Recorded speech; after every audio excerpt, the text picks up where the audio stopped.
Le coup d'État de Chéribibi de Gaston Leroux. Chapitre 1er. Une séance tragique. Demandez les nouvelles de la dernière heure, la République en danger, le coup d'État dévoilé, l'interpellation de cet après-midi, la mise en accusation des coupables. Les camelots débouchaient au coin des grands boulevards et de la rue Royale. À la hauteur d'un restaurant où déjeunaient des parlementaires, ceux-ci les appelèrent pour acheter les journaux et rentrèrent hâtivement dans l'établissement où l'on fit groupe autour d'eux. « Alors c'est bien pour cet après-midi ? Mais je vous l'ai dit, car il y a les preuves. » « A-t-il les noms ? » ?»« Les noms sont dans toutes les bouches. Moi je vous dis que Carlier ne marchera pas. Voilà plus de 15 jours qu'on dit qu'il a les preuves, s'il n'a rien du tout. Subdamoun et sa bande sont aussi malins que lui. Ils ne sont pas encore devant la haute cour. Ils y seront avant 8 jours. À moins que nous ne les ayons fusillés. À moins que le coup d'État n'ait réussi. Cette blague, vous y croyez au coup d'État? Vous croyez que ça se fabrique comme ça? Tenez, voilà Mulot qui arrive de l'intérieur. Eh bien, Mulot, avez-vous vu le ministre?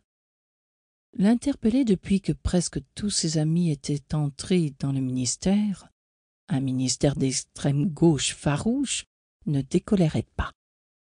Pourtant, il avait le gouvernement de son opinion, mais il ne se consolait point de n'en pas faire partie.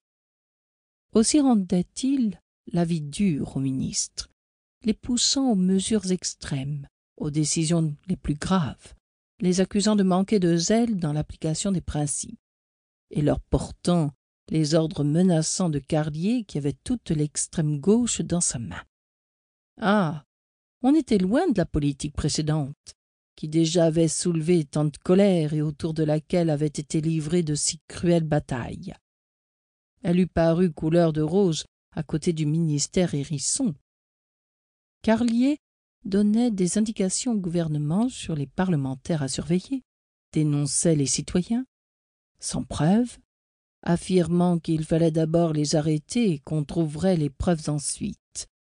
À l'entendre, il n'y avait pas une minute à perdre depuis que les électeurs du 9e district, en remplacement de leur vieux député réactionnaire, décédé, avaient envoyé à la Chambre ce jeune officier, le commandant Jacques Ier, comme grondaient ceux qui déjà parlaient de dictature, ou Subdamoun Ier, en rappel de l'attitude intransigeante de ce soldat devant la commission de délimitation d'un bout de colonie que la France possédait en Afrique équatoriale.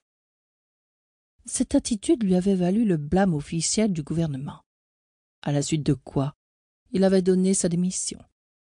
Pendant la Grande Guerre, les circonstances avaient fait qu'il avait commandé une division, devenue illustre, la division de fer. Et depuis, il n'avait cessé de protester contre ce qu'il appelait le sabotage de la victoire. Il s'était rué dans la politique comme à l'assaut d'une tranchée, prêt à tout nettoyer devant lui. Peu à peu, une immense popularité l'avait consacré chef de tous les mécontents, et il y en avait.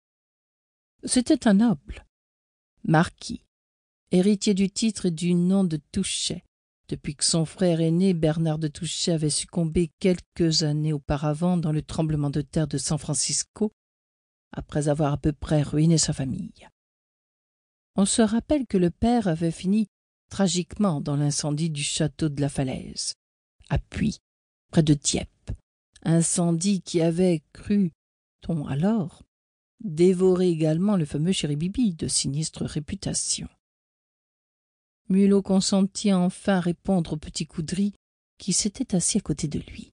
« Oui, j'ai vu le ministre, je lui ai dit que nous en avions assez. » Hérisson a compris. Ça va barder. Nous aurions déjà toute la ficelle du complot depuis longtemps si cet imbécile de Cravely l'avait voulu. Mais Cravely est à la fois, paraît-il, chef de la sûreté et honnête homme. Il aurait reculé devant un cambriolage. Voyez-vous un chef de la sûreté qui recule devant un cambriolage quand il s'agit de sauver la République? Et Mulot cligna de l'œil du côté de Coudry, un gamin rageur que les dernières élections avaient jeté sur les bancs socialistes de la Chambre. Il passait son temps à aboyer aux choses de tous les orateurs, coupant leurs meilleurs effets, quand il n'était pas de son opinion.